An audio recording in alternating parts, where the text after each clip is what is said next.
Today I will be showing you how to use generic templates for your chief complaints.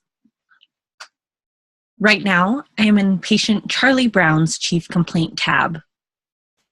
If I go over here to the diagram and select generic template, I will have several different options show up. Right now, we're going to look at the normal test results review chief complaint, as well as just a generic chief complaint. Next, we'll go to our HPI. For the generic complaint, we have given you several options to fill in. If your chief complaint is not listed in our chief complaint selection, you may have to add more by the way of annotation, but we have tried to make this as easy to use and quick to use as possible.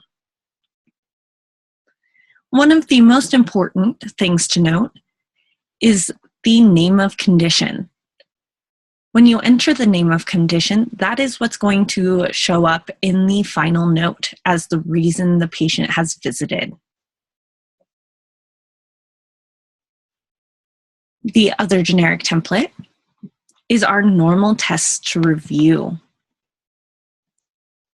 I often get asked if we do have a chief complaint that allows you to just go over test results, and this is where that can be done. Now, when we go to our final note, I will show you where we had inputted head trauma, that will show up in our chief complaint and reason for visit in the final note.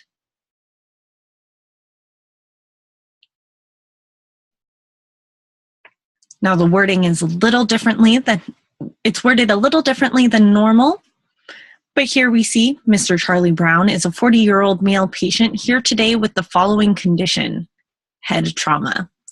Now anything we would have inputted would go after that, but that is the basics on using our generic templates.